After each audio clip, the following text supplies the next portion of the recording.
You're listening to So You Want to Work in HR, the podcast, where we amplify voices in human resources by sharing inspiring career stories from newly minted HR pros to C-suite people operations leaders and every level in between.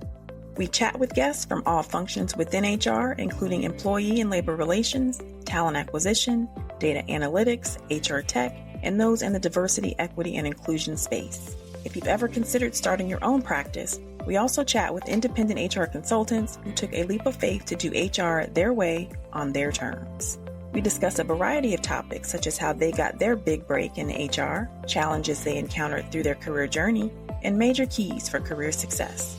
Ready to hear what it's like to work in HR? Let's get into it.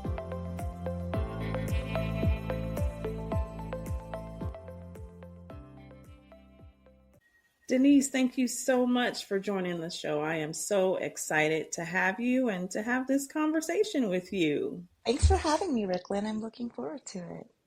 This has been a long time coming. As I was preparing for this conversation, I took a little peek at LinkedIn to see how long we've been connected, and we connected back in April 2021. So it's been 3 years.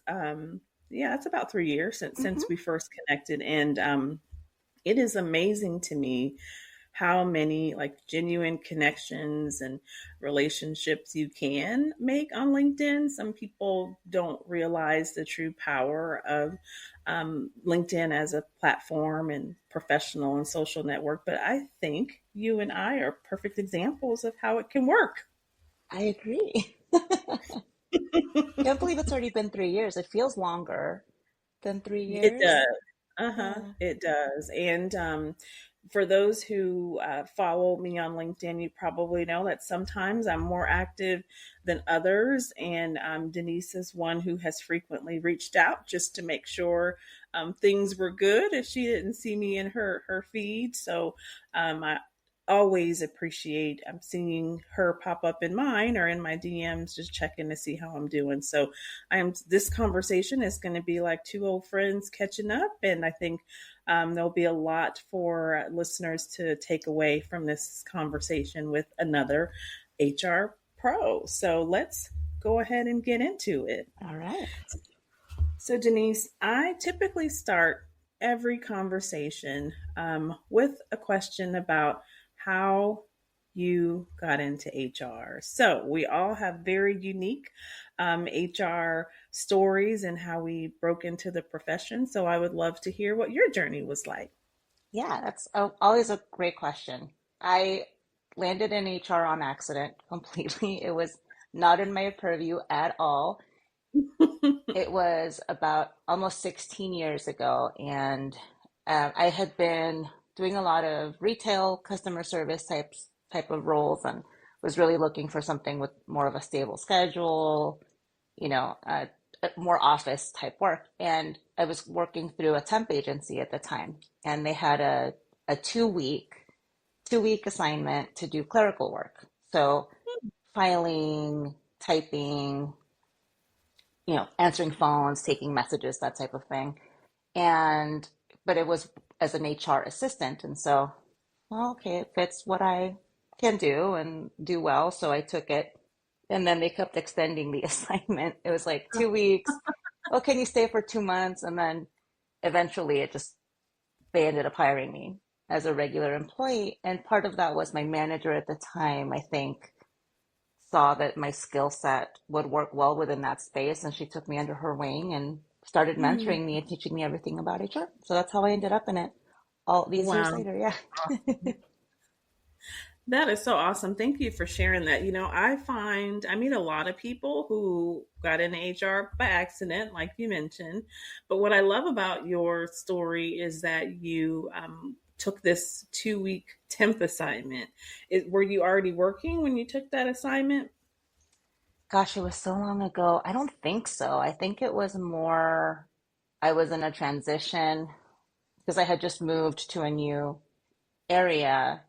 Mm-hmm. And so it was just really looking for, at the time, I would have really taken any office job. I was in that space, that time in my life where it really didn't matter as much. And, but that was the one that I got. And I'd done some other temp jobs, but it just stuck. Mhm. And I just ended up Yeah, staying there. Yeah. I ask that because a lot of times I hear from some of my coaching clients who have opportunities for maybe contract or temp work, and they're hesitant to take it because they're looking for something more long term, rightfully so. But I hear so many success stories where people such as yourself took a job that was a temp assignment and it morphed into so much more. And in your case, it helped you to transition into a whole new career. Yeah, it really, I mean, I didn't stay at all the temp jobs, I've had, but Mhm. the ones that have fit within that HR space, or if I've had those, that just ended up being where it Yeah. stuck. It is, and it really is, it depends on so many factors, but I do think there's a big value in just someone being able to get your foot in the door, as cliche Mhm. as that sounds, and then I having someone actually see you in action. That part is, know. I think, Hmm. the missing puzzle piece that can be assisted with something like a temp to hire agency. Yeah. And you mentioned having a background in retail and customer service. It's funny Mm. because similarly, I worked in retail customer service as well, had transitioned into an administrative assistant, executive assistant role. And I remember when I had my sights on transitioning into HR, I actually looked at it like I was going to be moving away from those Mm. traditional roles I had been in, customer service, etc., only to realize, probably, I think I had an epiphany probably within my fifth year in HR. Wait a minute, this is still customer service. Yeah. Yes, 1,000%. Yeah. And I thought I was getting away from that. Mm. Yes. But no, it is a different type of customer service, but at the end of the day, it's the same. But what's really cool about that is it does create a pathway for people who want to get into HR to Mm. transition into HR. In my work as a career coach, I do work with or have mentoring conversations with people looking to get into HR, and they're trying to figure out, how do I get in HR without having experience? And I often remind people that even if you don't have HR experience per se, look at the experience you do have from a skill set perspective, because it really is transferable. If you've done administrative work in marketing, you can do administrative work in HR, right? It is so true, and you're right. It is still customer service in a different way. Your customers are maybe the leadership and the employees, right? I Mm-hmm. mean that, but you're still doing it's still the same idea. Someone reaches out to you for help, and you help them, and it just requires a different approach, but same core foundational skills. And because of that, so many of those things that you think, I mean, managing a stock room, for example, those skills are absolutely transferable into a space like HR, Mm-hmm, mm-hmm. And what I find organization. is people struggle to kind of tell the story, and maybe that's because they don't see the connection Hmm. themselves. But it's like the moment they see the connection point, that will help them tell the story themselves, either on their resume or in an interview. So I love that you've had that experience and can share it. What did you do from there? How did you transition from HR assistant, and what was your next role? So as I was learning as I went, so I did not have any formal education in HR at all. I actually wanted to be in journalism. So I wanted to be an Okay. anchor person, be a writer. I did some of that in my younger years and at a very small scale, and that's what I wanted to do. But in this space, I I mean, things like doing, new hire orientation and Mhm. benefits presentations and things like that. I still got to enjoy some of the things I enjoyed about journalism, right? Mhm. Speaking in a group, presenting, Mhm. educating others, all of those things. So it started out with that very clerical role. And as I learned about HR, my manager would give me stretch assignments. So I had the chance to get more involved in bigger things, investigations, managing employee relations, coaching, things like that. And it was very organic. It wasn't I didn't know what to ask for because I didn't know what I wanted to learn about. So she would just kind of identify opportunities for me. And I'm so thankful she was my first manager. I actually had two managers in that company, and they were both fantastic. They both did the same thing. Here's what you're really good at. Now let's help you get to that next level. So I worked my way up from assistant to coordinator. And then eventually, I think when I left, I had a junior generalist role, but I was doing more generalist things. So, Mm-hmm. but that's, there was that trajectory, and then that kind of set the rest of my path from there. Yeah, and so many people think you do have to have formal education or training in HR, and um, you don't. And I often tell people almost, I guess, about almost 19 years in human resources, and there's still things I don't know. Yeah, Like if it yeah, weren't for the internet, Chat GPT, like SHRM or webinars. I yeah. mean, it one of the things I think I enjoy most about HR is that it is ever changing Hmm. and that you have to kind of stay on your toes. And I'm a person who loves information anyway. So, having to stay up to date with what's happening, and you don't have to have all the answers. That's one of the questions or concerns I get from clients I work with is, well, what if I've never done that before? What if I don't know how to do that? And I'm like, what if you don't? How can you find out? Maybe you can ask Google. Maybe you can ask a friend. Yeah, and if nothing else, it's something you learn. I feel like that's something about HR. I always start my day with expect the unexpected, and that's been true Mhm, throughout my entire career. And so I think part of the challenge is that it's not something you can get. I mean, formal education is great, mhm. certifications are amazing, all of those things. At the end of the day, you're not going to know what you're going to encounter because you just can't feasibly anticipate every single thing. So, yes, at some point you're going to run into a situation where you're like, I have no idea what to do. Mhm. But there are resources, and yes, thank goodness for things like the internet and podcasts and books and Yeah, other peers that you can lean on and learn from because maybe you haven't experienced it, but chances are maybe someone has, and then they can someone help. else Yeah. has. And actually, I was talking to a colleague just a couple days ago. She does workplace investigations, and she was sharing some information about a particular investigation she was working on. It was a sexual harassment matter. And what was interesting is that she was telling me the story, it sounded really similar to another case she had at a totally different company some Oh. years prior. And I bring that up because even though the cases were similar, there Hmm. were some differences. Yeah. And even though she'd handled a similar case some years ago, how she approached this particular case was a little bit different. The Hmm. players are different, the circumstances are different. So, just to further illustrate, like you mentioned, you should always expect the unexpected, even if you think you know how to handle a particular situation. There's usually some nuance where you have to really reflect and think, okay, what is the best way for me to go about it? I often say, just when you think you've seen everything in Surprise. HR, here's something new. Yeah. And at the same time, that's part of the magic of HR, I feel like, because it's a boundless.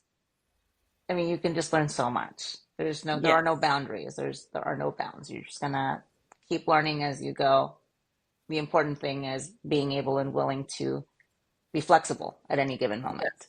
So, Very, very, very true.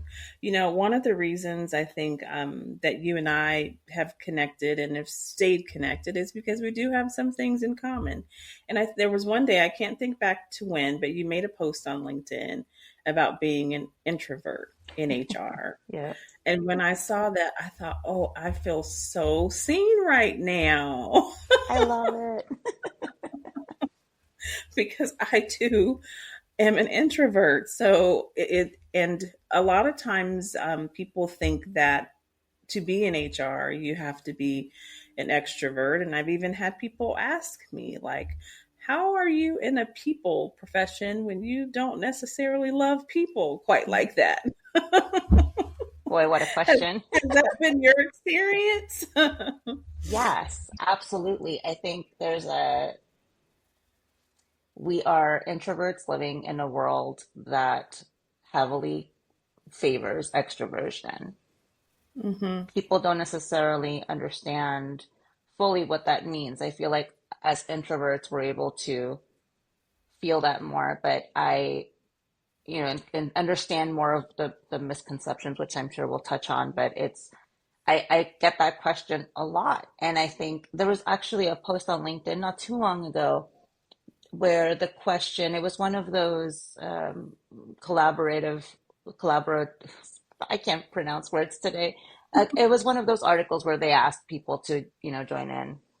Oh yeah, yeah, I've seen Yeah, those. and experts to weigh in and things like that. But the question was very geared to, it was something like, how can, why is extroversion necessary to be successful in HR or something along those lines? And I got that ping to add in my 2 cents, and I actually didn't. I held back, but Oh. it definitely was a little bit like, whoa, that's a big assumption to say that you have to be an extrovert to work in HR, so it kind of Mhm. gave me pause. And so Yeah, I did yeah. not participate, but I was reading through the comments, and that was the most common thing was in HR, you are constantly having to deal with people. And so how can you be an introvert and be successful in that space? Mm-hmm. And it was an Mm-hmm. interesting conversation. It was Yeah. a lot of comments were out there. Well, like I think you mentioned, there are some misconceptions about what it means to be an introvert, and I think it might help to kind of start there so people are clear with what is the difference between being an introvert, extrovert, and even an ambivert. Yes. Oh, that term ambivert that most people probably haven't heard of, but if you know, you know, Yes. because I consider myself an introvert, but I can be an ambivert when I need to. And all that really means is being able to shift in between both worlds. Hmm. And Love that. yeah, without missing a step. So, Hmm. So, being an introvert, a lot of people assume that automatically means that you're shy. Are you hmm shy? I mean, I can be, but most of the time, no, not really. Okay. How about you? I mean, do you get that question? I do get that question a lot, and no, I am not shy at all. See, there you go, y'all. We are not So, shy. what does being an introvert mean to you? To me, at the purest level, it simply just means that I need time and space to decompress on my own. So after a day full of meetings and phone calls, after attending a conference with hundreds of people, whatever it may be, virtual or in person, I need to make time and space to be with me, myself, and I, fully unplugged in a quiet space, maybe listening to soft music or reading a book or something, but just time with myself, just to re-energize. That's what re-energizes me, is Mm, calm and quiet. And then once my social battery is recharged, I can get back to it. But I need that time. That's really the big differentiator for me. hmm. I love how you describe that and reference the social battery being recharged. I've never heard it said like that before, but it makes perfect sense because I'm the exact same way, which is I grew up thinking being introverted was being shy. Mm-hmm. And maybe growing up, I was more shy than I am now. So that term kind of resonated with me. But as I, grew into adulthood and started finding myself in various social settings and realizing that I was able to adapt and that I'm not really shy anymore, I thought, well, maybe that has nothing to do with introversion. Maybe it's just I hadn't grown into the Mm-hmm. woman that I am yet. Um, However, I did notice as I started doing things like training, as I started doing more speaking events, as I started working with more people, I would start to feel drained and even burned out at times.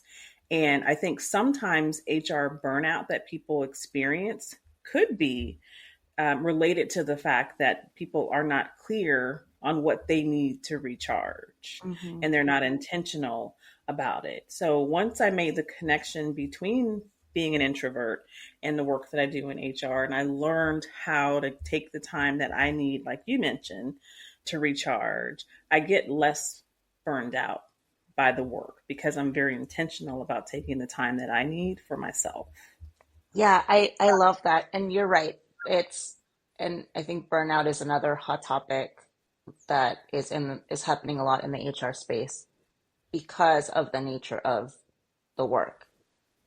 It really requires so much self-awareness. And that part, I feel like, because the profession tends to be so dynamic, because you need to be constantly on, right? Like Yes. HR is not, it's not something where it's just easier if you have that, if you can put yourself in all of those spaces every single minute to minute.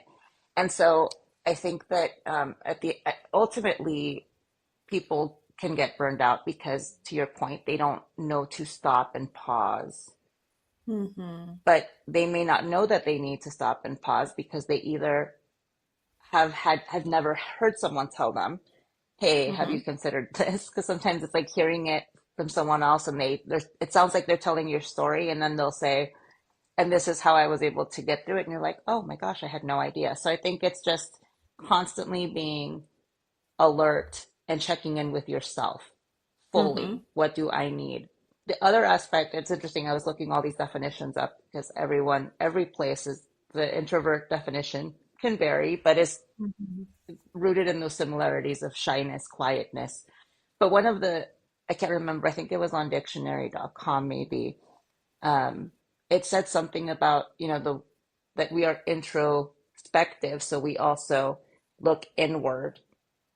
And Mm-hmm. for me, that was like, yes, that's 100% it. I'm constantly trying to figure out how do I fit into everything and what am I Yes. doing? What can I Mm-hmm. do?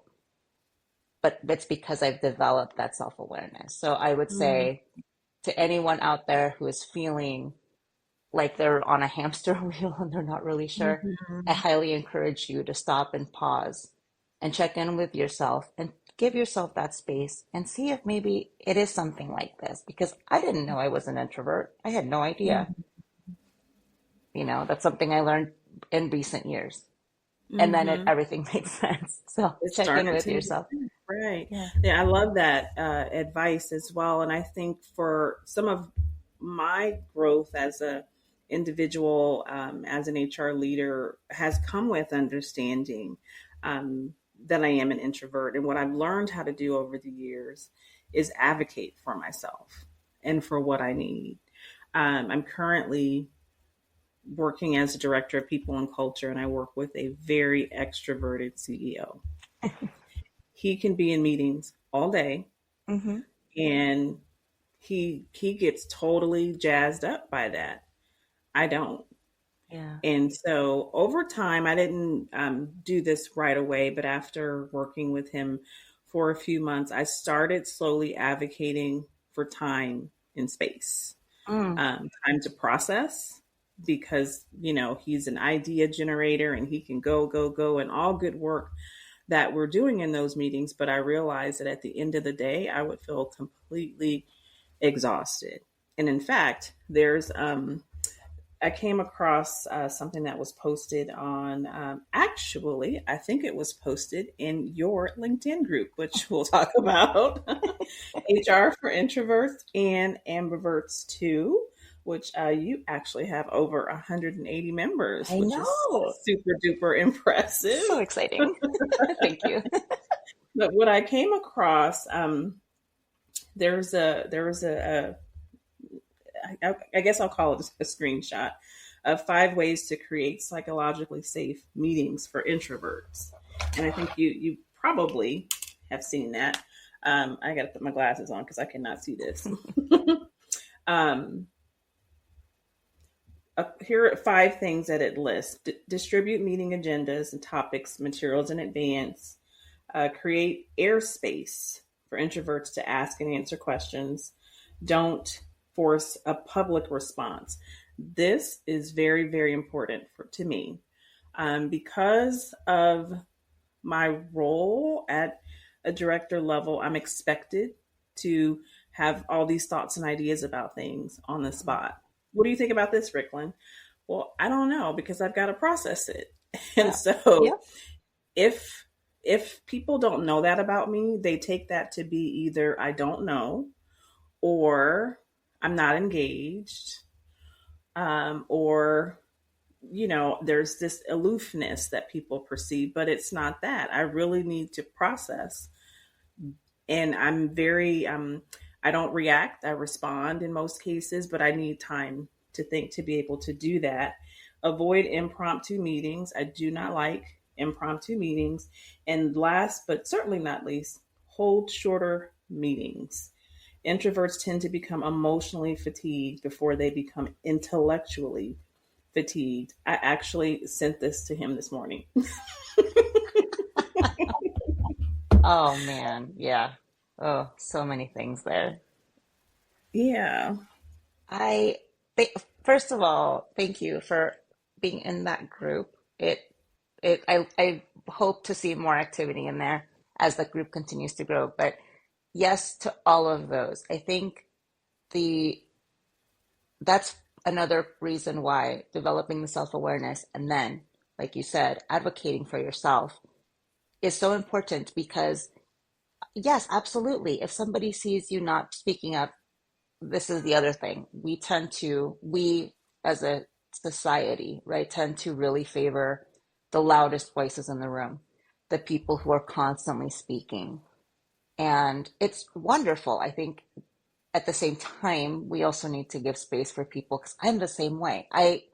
As a thought leader, I do consider myself a thought leader. I think I'm very good with looking at big picture, what are all, I love having all of the different scenarios that will come of anything. I like to have a plan A, plan B, plan C, right? Like I like to give full thought. Sometimes that means that in meetings or in a space where I'm expected to talk, I'm not going to have a fully baked idea in the moment Mm, because I need to be able to absorb all the data, all the information, process, and let my mind wander through the possibilities. And so I have gotten that feedback throughout my career. And some of this was even before I knew I was an introvert about me not speaking up and the impression that I was not engaged. And that's something that has always stuck with me because I would be listening and absorbing. And so that I've had to work through that. I mhm. think that having an agenda is always wonderful. And yes, those impromptu meetings, if at least, we can know like what the meeting is about or a subject, or I have a question for you.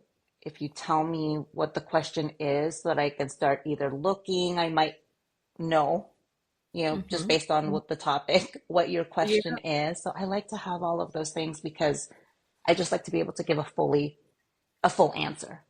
Mhm. Mhm. But I do think that in order for workplaces to be able to adjust to that, it also requires someone who's advocating for themselves or for someone else, right? Mhm. Having a Yep. support, someone who's mentoring, or someone who just has acknowledged that. I've had peers like that too, where they somehow knew I was an introvert before I knew, and they would encourage me during meetings to speak up. Hey, Dennisse, I think you mentioned an idea about this.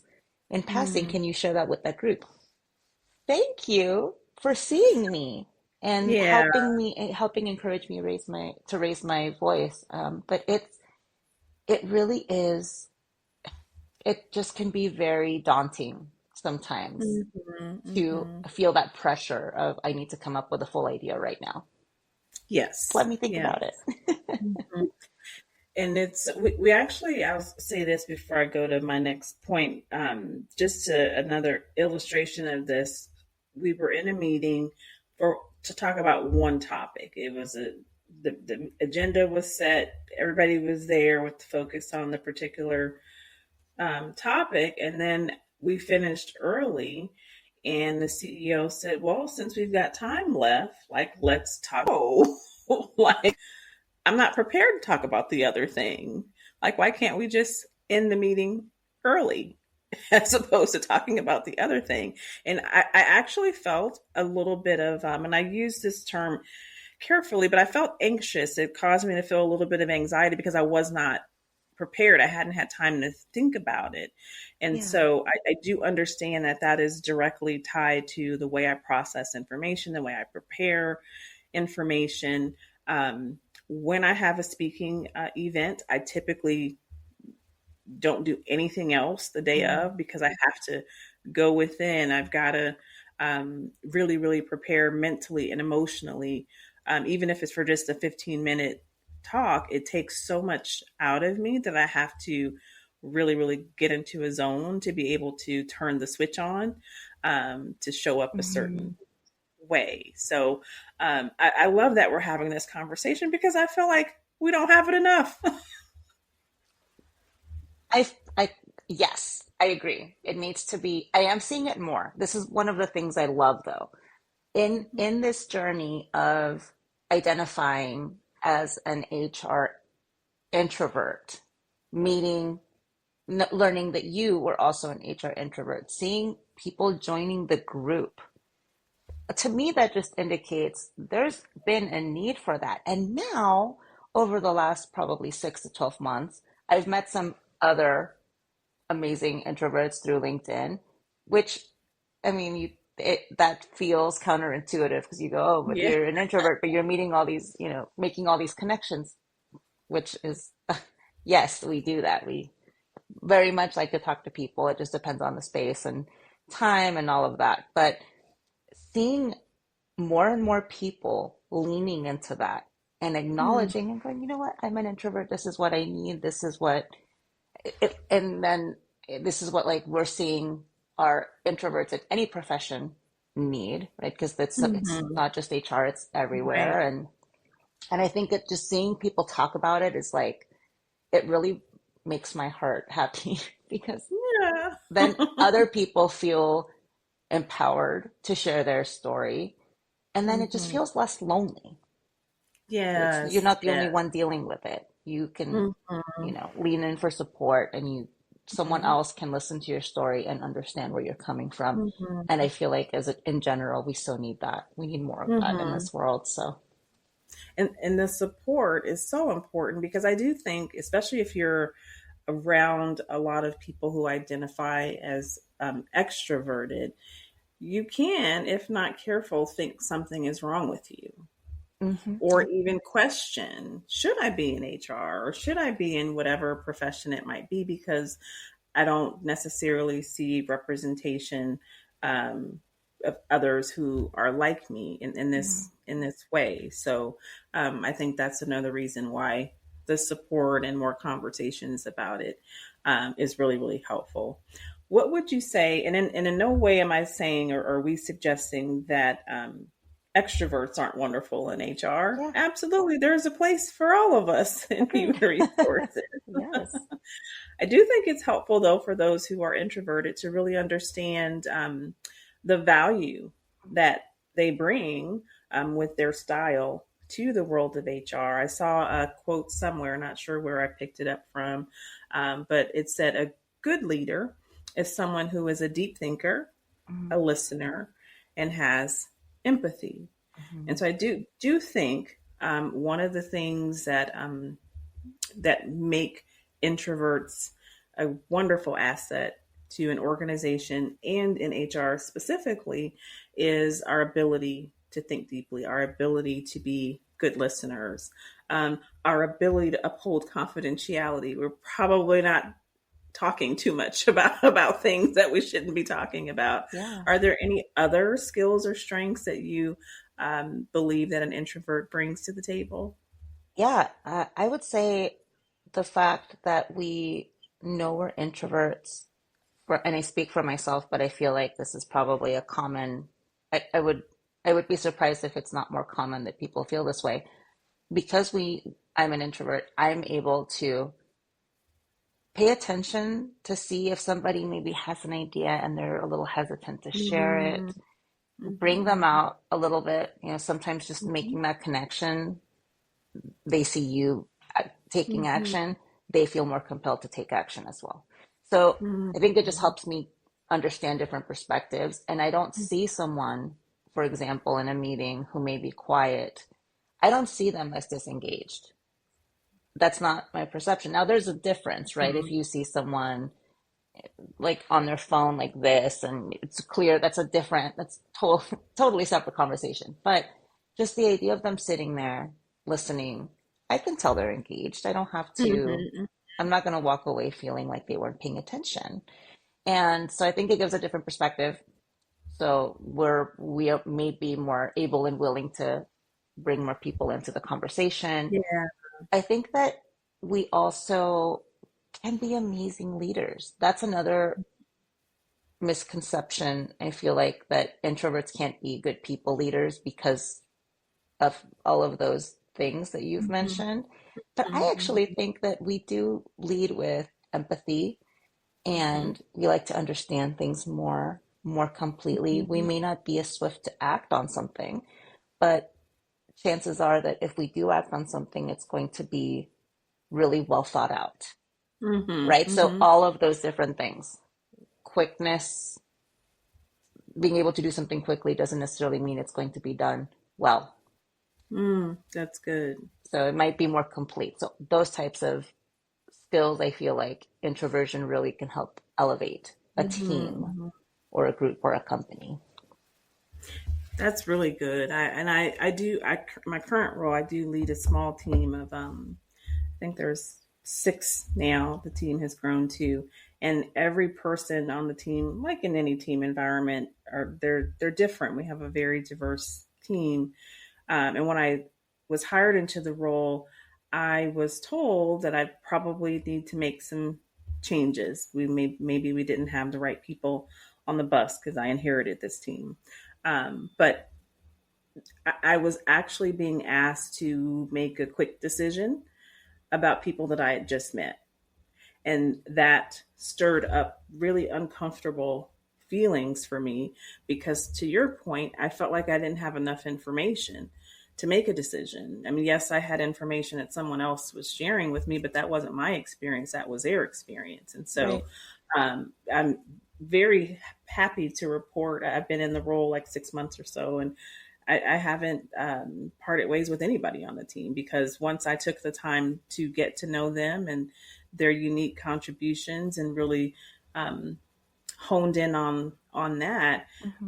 the team is doing really well. And I don't, I'm not saying that extroverts don't have this ability, but I do think as introverts, because we are so reflective and introspective, we do have a certain level of compassion and empathy that might be greater at times than perhaps others. Because, like you mentioned, oftentimes extroverts are quick to arrive at decisions and conclusions, Mm-hmm. where introverts maybe not so much. So, Yeah. saying all that for those who may be listening, like to really, as you're leaning into being an introvert, really understanding the value that you bring to an organization and the people you work with and the strengths that you have as an introvert.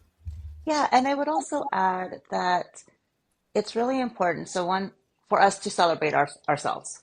And I say that because I think well, and I speak for myself here, but being an introvert also means that if I have a win or if I'm really proud of something, I am way less likely to say, hey, look at this thing I did, and I'm really proud of this, right? Mm-hmm. And so I love when I see someone else have a win, I celebrate them because to me, it feels like they may not be comfortable sharing their own wins, but I like to help do that for people.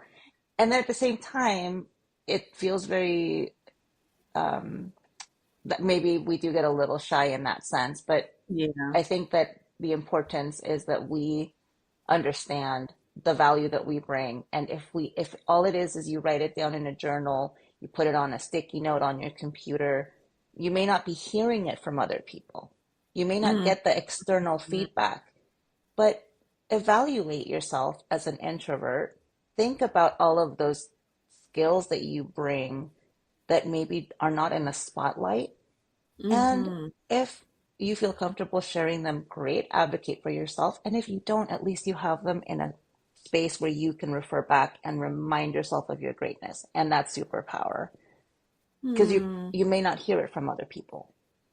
I love that. I don't know that I've heard introvert and superpower like in the same sentence before. So that is pretty cool. And I do think it's a superpower that we have. So, Yeah. the other thing I think that's important for people to know is that there are so many jobs you can do within human resources. I think there's a lot of conversation around, being the HR generalist, the HR business partner.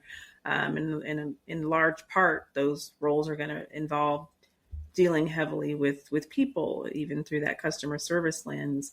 But as the profession is growing, there are other roles. So for somebody who may not want to deal with people on a Yeah. regular basis, there are a lot of folks who are becoming like system admins or getting into Mm-hmm. the HR tech side of things to where they like working on the computer and tech side of things and not so much the people side, or even in data analytics. Yeah. That may be an avenue.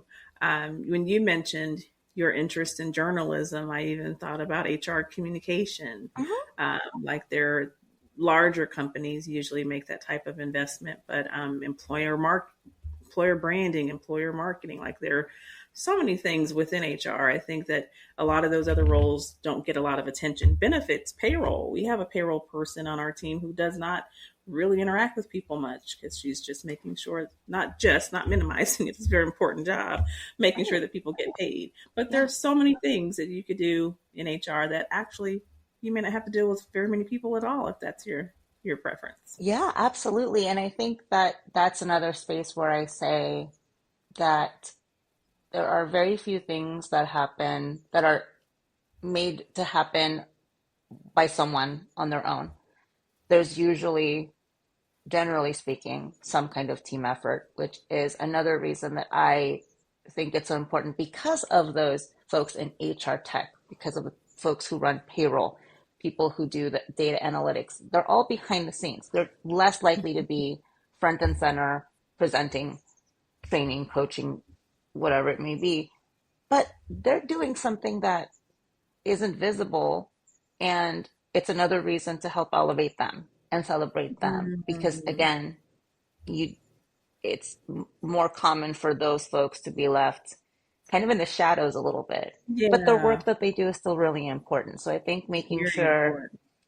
giving credit when someone plays a role in a successful outcome of something, even if it's just, hey, great job on that, Hmm. putting together that report, whatever it is, like Yeah. someone take a moment to acknowledge it because it's just they're going to stay in the shadows if we don't. And I Yes. think people just And want to and their hear, their work matters yeah, as much as those kind of on the forefront, so to yes, speak. yep, Another thing I want to share really quickly. This was actually posted by Alan Collins within your community, and I think probably everybody who's in HR knows about Alan Collins. If you don't, you probably should look him up on LinkedIn. He puts out some really great content. But he posted something that said, "Yes, I am. I am an introvert.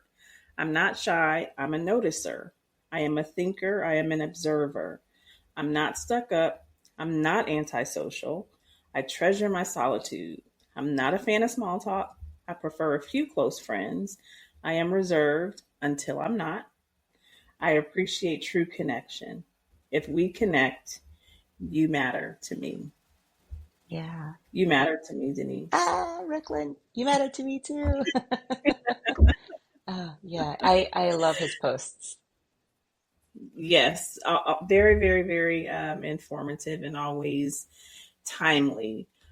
This has been a real conversation. I want to pivot just a little bit. I know, being the introverted person that you are, you don't necessarily like to talk about yourself. Some things worth noting. Tell me about this award you won through 15.5's HR community and a little bit more about HR superstars. Oh my gosh, I'd be happy to share. So it was a couple of years ago. HR communities are starting to be more and more visible.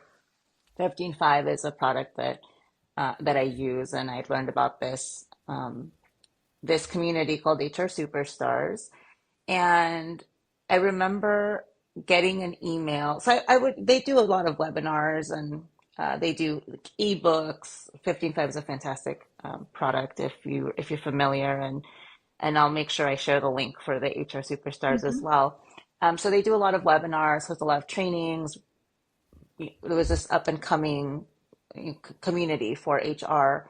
And I got an email one day that said that I was nominated for an award. And I thought it was a mistake. I was like, the who? No, for what? This can't be real, because it just was so surreal. And they said they were starting to have a conference. They were planning a conference. And so they said, we'd love to have you come out to Austin to join the conference, and then we're going to be presenting the award. And Ricklin, I had to ask. I mean, I wrote them back and I said, "Oh, it's an award for community, me, like moi." I couldn't believe it. So fast forward to this amazing conference called Thrive, and it was one of the first times I traveled since the pandemic. So Hmm. all kinds of anxiety about traveling anyway, sitting Mhm. in a large in a room with a lot of people. I was wearing masks a lot of the time. Like, I still had a lot of anxiety around traveling, but I, put on my brave pants and I went. And I was actually the first award recipient. They Oh, and which was so is so cool to me to wow. think about to Mhm. this day. It was the first one they presented. I was not anticipating. They had told us prepare a speech, 2 to 3 minutes, and I didn't, because I really did not think I was going to win. And so it was an honor. It was essentially for just my participation in the HR community for attending so many trainings and webinars, and I was, out there talking to people, and so that was that first award. And then last year I was nominated again for the Wow. How same cool is that? award. Yeah, so it's been amazing. That community has grown so much. It's free to join, so there's no Okay. cost affiliated with it. I have met some amazing people through that community. I'm still an active participant. I have also facilitated a book club for them. Hmm. I did that, I think it was last year. Okay. Yeah, and that What type of book did you guys read? we read a DEIB Okay. book. Yeah, and so we had, I think it was just a couple of sessions, and then that's that was an opportunity for me because I love books and I Mhm. love learning through reading. And it was an idea that was born during that Thrive conference, that initial Mm. one in Austin, because we were talking about some of the award winners got a book from one of the keynote Mm. presenters. And wouldn't it be so cool if we got together and talked about this book and learned together, And so we Oh, did that. very cool. Yeah, so that brought into the HR book club space. But yeah, that was the award I won, was a community award, and it was just such an honor to be nominated twice, but to win that first, to be the first person up on that little stage with no Oh, speech prepared, and all my tears flowing down my face. Glad there's oh, no that's video. well. Congratulations on that. I Thank know that you. that meant a lot. And speaking of community, so I mentioned you have your community on LinkedIn, the Mhm. Introverts for HR group, growing over 180 members. What's your vision for this group? Uh, it, it started from just having a place for people to feel safe, to talk about their introversion. Big vision in future state. I really would love to get people to talk about themselves. I want to know about people's wins, and also maybe Mhm. what challenges, to see if there's someone else that can help with, feedback or support, or maybe knowing someone that can help them, make it a central place for resources. But it's it's funny because I tend to be repost a lot of things on LinkedIn. I'm like, oh, this would be Mhm. great for the introverts group, but it's kind of quiet Yeah. in there. So I really would love to see people, posting and sharing thoughts and ideas. At the same time, it's a group for introverts, so it's kind of like Right. the maths. Right. That is actually kind of funny. Yeah, a group for introverts, that's a pretty quiet group. Right. But I think that um, when when I was looking at the membership, and every once in a while I'll see a post on LinkedIn, and then it'll be about introversion, and so I'll just shout that group out, just hey, there's a space I created, and it always surprises me when I see people like requesting to join. I'm like, really, this is so cool, and so I need to get back in there and do another intro post and but I think right now it's more of like a resource share, but Hmm. big picture, I really would like to make it a community where people just feel empowered to talk about themselves in a way that maybe they don't feel safe doing so in other Mm-hmm. spaces, because I just really believe in elevating all the voices Hmm. in a room. And so that's what I'm hoping for with that space. I am envisioning like a conference for introverts for HR. The meetings would be short. There would be agendas for Exactly. everything. And we take the rest of the day to just decompress. Yes. I love You that know what? idea. I All right. Well, if you're looking for someone to volunteer with the community, I'm here for you. We can really build it into something massive because there's a lot of us out here. Thanks, Ricklin. Yeah, let's get all the introverts together and and really let ourselves shine. I feel Hmm. like we need that a little bit. Hmm. Let's help if nothing else, let's help each other. Yes, I think so Yeah. too. One of the things that I love about this platform that I've created, while the focal point is amplifying voices of HR professionals, what I've learned through all of the interviews I've done thus far is we are all so much more than the HR work that we do. And even hearing about your interest and the things that you do. You have a podcast, you dance hula, you Yeah. study astrology and human design. Uh-huh. Like, how cool is that to have all of these interests, outside of the work that you do in HR? Doesn't mean you love HR any less, but Mhm. it just speaks to the fullness of who we all are as individuals. Tell us a little bit about kind of the things you do on the side and how that keeps you energized, even with the work you do by day, so to speak. Yeah, I would love to. So yes, it's sometimes people, when I tell them I'm an introvert, and then they also learn that I dance hula, they're like, what? Because dancing hula requires performing in front of crowds, Mm-hmm. Mm-hmm. and dancing and chanting and all of this. And so I've been dancing hula. I think this July will be my ninth year, and I've been with my Wow. same kumu, my teacher, that whole time. I get chills talking about hula because it found me. I went to Maui many years ago, 2008. I saw a luau, and I told my boyfriend, now my husband at the time, I want to learn to do that. I want to Mm. learn hula. Something was calling to me. And then many years later, I ended up finding this group through a Groupon of all places. It was so wild the way that I ended up here. And we, it's amazing. My teacher is just such a kind person. Our hula ohana, our group it's really an extended family, and it feels like home away from home. I Mm. live in another state. My family is not here in the state. And so Mhm. um, they've really given me a space, but I really love it. It helps to ground me in when we have our classes. Hula is something that you have to be fully present for at all times Mm. for it to Okay. really be magic, right? For you to feel that spark.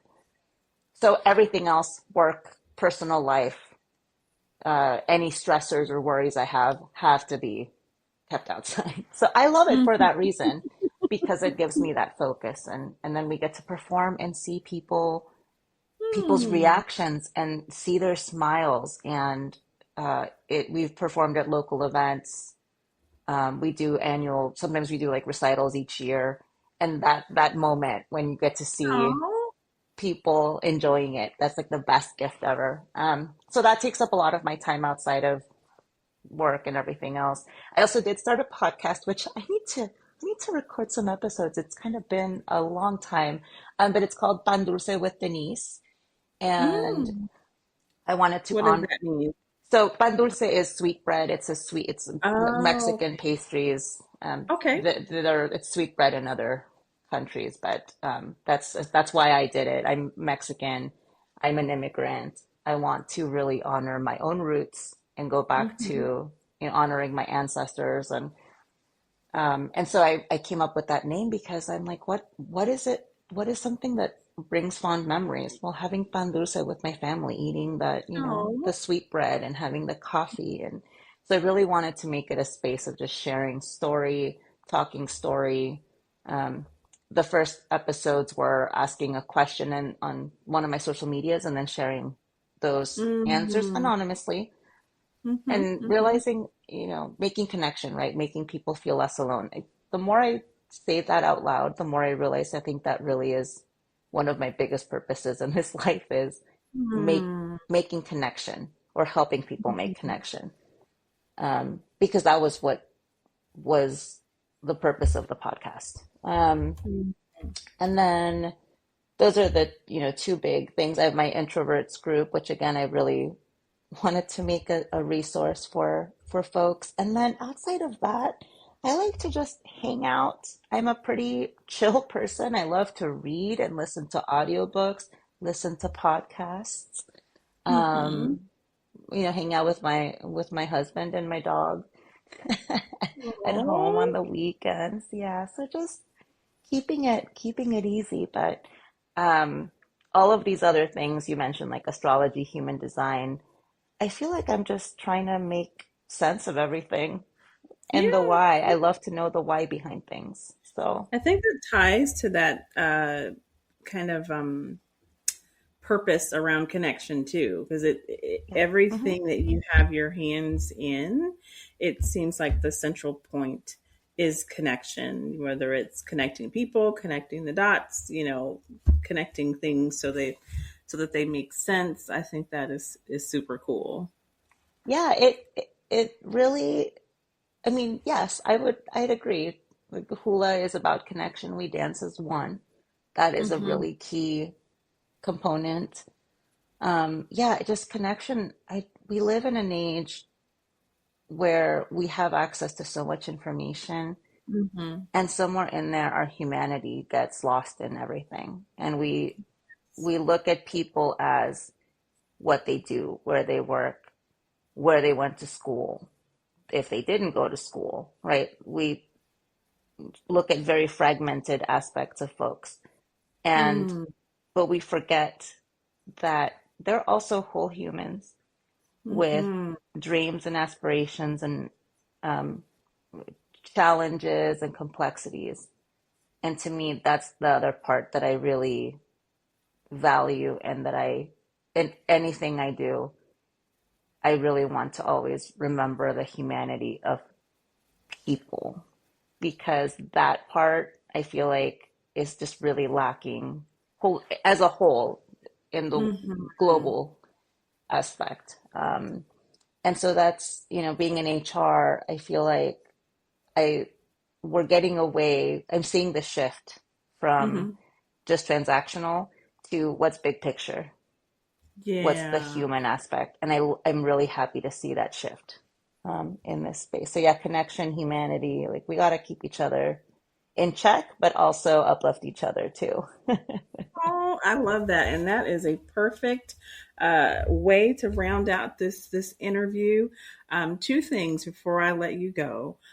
What advice would you have for someone looking to move into HR as a career, and what advice would you have for someone who's maybe feeling a little bit disenchanted with their career in HR, who are on the fence if they still want to continue in this profession or not? Those are both fantastic questions. For the question about what advice I would give for someone wanting to get in HR, And actually, I'll say this is a full circle moment for me because one of the biggest recommendations I have is go listen to some resources, go listen to some podcasts, check out some books. And one of the podcasts I always recommend, Ricklin, is this one because Oh, thank because you. it I feel like it gives a very well-rounded um, conversation. It's a very well-rounded conversation around what HR actually is and Mhm. isn't. And Mm. so that's usually, listen to folks who have been doing it to get an idea of what their day to day can be, with the understanding that that could vary with your company, company size, company location, etc. So it's not going to be a one size fits all, but just listen, read, ask questions. Know that you don't have to have a formal education, although it can greatly help. But book HR is very different from real life HR, so be cognizant of that. Mhm. Um, Absolutely. so I think more just getting exposure to joining HR communities, like see the questions that are asked. Get your that you really it's something that you can't really HR can't really be explained in a sentence. Mhm. It's so multifaceted. So just educating yourself and just being willing to ask questions. And for the folks that have been in HR and are maybe feeling, I will say that the HR space lately, I'm seeing it's a bit of an exodus. I'm seeing a little bit of a lot more conversation around I'm burnt out with HR. I need a change. And it's unfortunate Mhm. because I always want to, I'm curious to know like why, what led to Yeah. that decision. I think that it's really important with any profession, but in this particular case with HR, to again go back to that self-awareness piece and maybe make note if you're considering leaving the profession, why is that?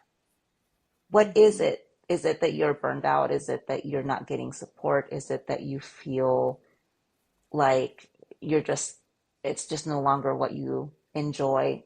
Really think about what those things are. Maybe write down 3 to 5 key things. Was it a situation that you experienced that was so challenging that you were kind of like, that's it? Mhm. And really look deep into yourself and think, okay, this is this is how this is making me feel. But then how is it something you can change? For example, is it something you have control over? We can't control lousy situations. Sometimes things Mhm. just happen, but we can control how we react to it. So is it an Mhm. external situation or is it something that you can change? And that would be my biggest thing is just really spending the time to ask yourself those questions. Sit Mhm. with yourself. Listen to your gut and your instinct too. Because I Mhm. feel like that's something we tend to be in our head so much.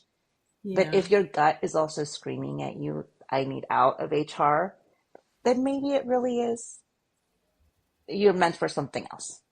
Mhm. You, And you I would add, that's okay. You yes. don't even have to feel guilty about it. No, exactly. I mean, we all you never know how your HR experience is going to help whatever your other wherever you go, right? But Mhm. maybe you've done something in HR that like will help you later. For It's sure. not a failure.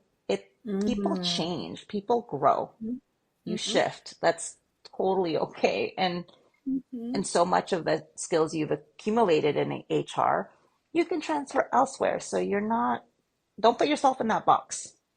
Like, Yes. think bigger, dream bigger. I love that. Yeah. Think bigger, dream Yeah, bigger, and it's all going to work out in that's the right. end. So, Somehow, one way or another, you just have to be willing to take those risks and laugh a little, laugh at yourself. I laugh at mhm. myself all the time. And Mhm. that's okay, and feel your feelings too. I think that's something else. Like if you're feeling like you had a really bad day, then just accept that, acknowledge that, and process it, and then tomorrow's a new day, new opportunity. So don't be too hard on yourself if you're feeling that way because the HR profession as a whole is experiencing a tremendous shift right now. And Mhm. a lot of people are leaving the industry Mhm. because they just are tired of constantly having to be taking care of other people. It's fair.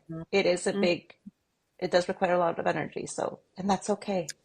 It does. It does. They often talk about compassion fatigue in the healthcare space with nursing, for example, and Hmm. doctors. But compassion fatigue is real in HR too. So Yeah. it's totally understandable if you've reached a point. And guess what? You can leave HR and come back later if you want. A How about thousand percent. Yeah. I mean, that's the thing. Oh my gosh, our lives are what we make of them. And that? Hmm. again, don't put yourself in that space. Don't limit yourself that way. Do the things. Hmm.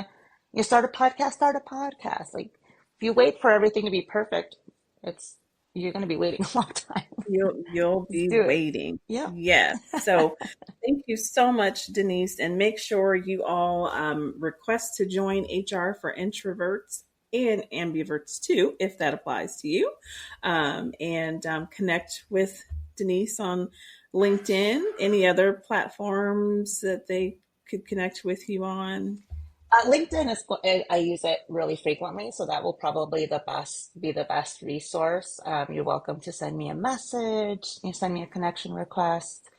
I love to talk to people. I've just been so lucky to meet people like you, Ricklin, and so many of my HR peers and pros out there. It's really amazing.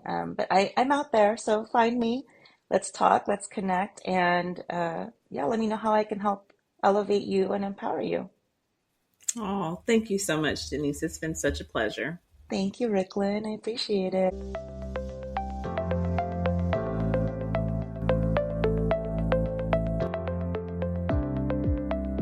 Thank you so much for listening. I hope you enjoyed our conversation today. To find out more, go to ricklinwoods.com/podcast. Be sure to subscribe, leave a rating, write a review, and share with network. Also, I invite you to connect with me on LinkedIn, where I post content regularly and provide information and inspiration on all things HR and career. Until next time, take care.